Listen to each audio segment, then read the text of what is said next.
मुस्लिम समाज को खाली एक वोट बैंक की तरह से देखा गया है। हर कोई वोट बैंक को मान करके इनका इस्तेमाल करता है। केवल लांछन लगाया इन्होंने, दूसरे के चरित्र हनन किया इन्होंने।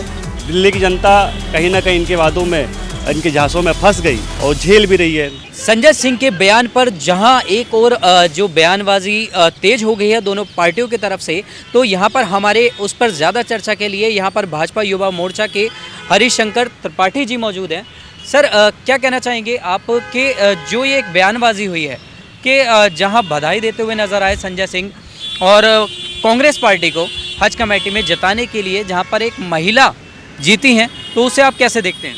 देखिए, सबसे पहले तो मैं उनको कौशल जहाँ जी को बहुत बहुत शुभकामनाएं देना चाहूँगा कि वो चुनाव जीती।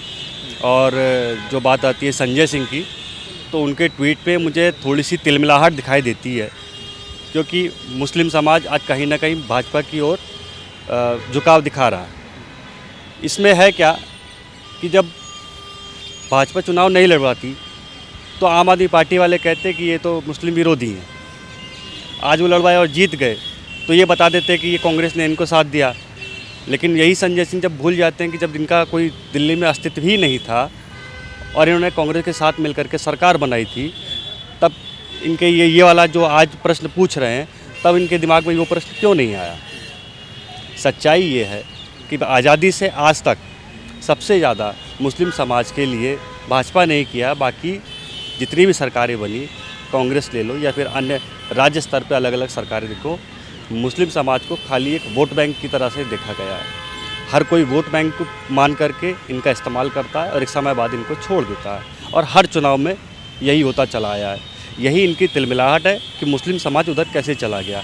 और दूसरी बड़ी बात ये कि जब से आए हैं अभी तक, पिछले कुछ सालों से हज कमेटी पर इनका एक छत्र राज चला है, वो आज छिन गया है।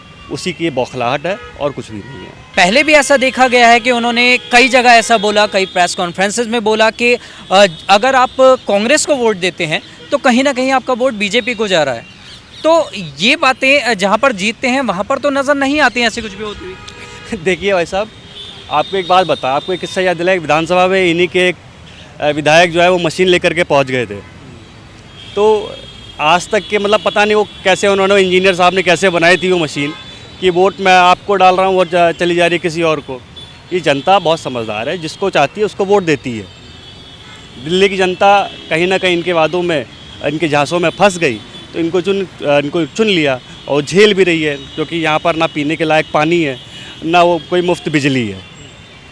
उसी तरह से जब आप यूपी में देखेंगे और मध्य प्रदेश में देखेंगे, वहाँ की जनता जो है अपना मैंडेट सुनाती है और बीजेपी जीत जाती है, तो वहाँ पर इनकी मशीनें ख़राब हो जाती है। तो इन लोग का सिर्फ शुरू से, जब से ये लोग आए हैं, अरविंद केजरीवाल और जितने भी गैंग है इन लोग का, इनका इतिहास उठा करके देख लो। केवल लांछन लगाया इन्होंने, दूसरे के चरित्र हनन किया इन्होंने देश की राजनीति को दूषित किया है और कुछ भी नहीं है। सबसे आसान काम इस देश में या इस पूरी दुनिया में किसी के चरित्र पर, किसी के ऊपर दामन पे जो है दाग लगाना है। ये लोग बखूबी करते हैं। इन लोगों ने PhD हासिल कर रखी और कुछ भी नहीं। तो जैसा कि आपने देखा, युवा मोर्चा के नेता का साफ तौर पर कहना है कि आम आदमी पार्टी लालचन लगाने में एक नंबर है और वो दुनिया में अगर काम देखें, जो सबसे आसान काम है वो किसी के बेदाग दामन पे लालचन लगाना है या उसको दागिद करना है। आपकी क्या है इस पर राय, हमें कमेंट कर ज़रूर बताएं। कैमरामैन पंचानन के साथ नवदीप शर्मा की रिपोर्ट, दिल्ली। आप देख रहे हैं सौगंध TV, सौगंध वतन की।